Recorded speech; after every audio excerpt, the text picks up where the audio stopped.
Staff had been evacuated following warnings from Israeli officers. Israel says it was targeting Hamas military intelligence. Earlier, Palestinian officials said Israeli airstrikes killed 14 people, including 5 children, in a densely populated refugee camp. One Israeli has died in a rocket attack from Gaza on a Tel Aviv suburb.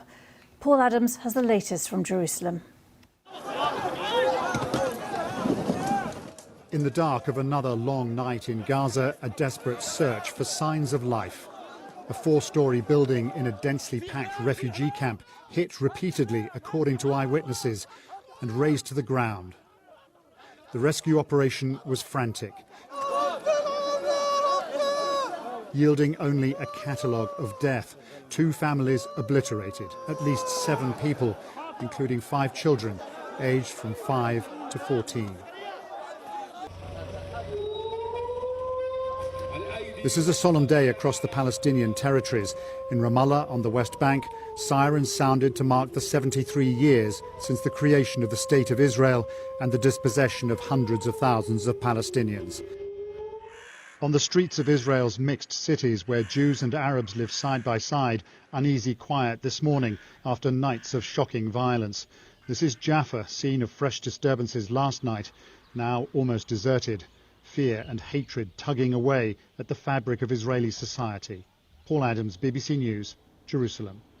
Yeah, it's true. It's not far from our office in Gaza. We have been watching the destroying of the building live from our rooftop. It's the biggest building so far. It's housing about 60 residential people, housing tech companies, engineering companies, including the Al Jazeera satellite TV channel. Yeah, I was speaking to the landlord of the building. He said he received a call from Israeli officer telling him that you have to evacuate the building immediately. The owner said he asked the officer for another 10 minutes to take some of the archive from the Al Jazeera office, but they refused, and he asked everybody to be away from the building. Then it was fired some warning shots, warning rockets on the roof of the building. Then the building was completely destroyed from Israeli fighter jets. Israeli tanks lined up along the southern border with Gaza on Thursday, pounding targets in the Palestinian enclave with artillery fire, as Israeli airstrikes, drone strikes and shelling continued. This Palestinian family's home was destroyed overnight. They returned to what was left of it on Thursday morning.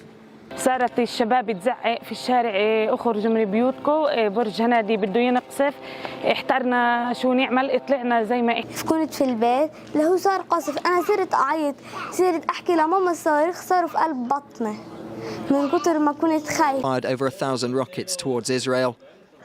Israeli troops also amassed along the border on Thursday in preparation for possible ground operations in Gaza, a move that would recall similar incursions during the Israel-Gaza conflicts in 2014 and in 2008 to 2009. Dozens of Palestinians in Gaza have been killed in the violence, putting further pressure on hospitals already overwhelmed by COVID-19 patients. In the city of Khan Yunis in the Gaza Strip on Thursday, mourners marched through the streets carrying the bodies of an 11-year-old Palestinian boy and his 13-year-old cousin, killed on Wednesday after an Israeli airstrike hit near their homes. In the Israeli border town of Sderot on Wednesday evening, a 5-year-old boy was killed when a rocket from Gaza hit his building. It's very, very difficult to live under these circumstances, and the government should wipe out Gaza, once and for all. With concerns about the conflict spiralling out of control, the United States is sending an envoy to the region.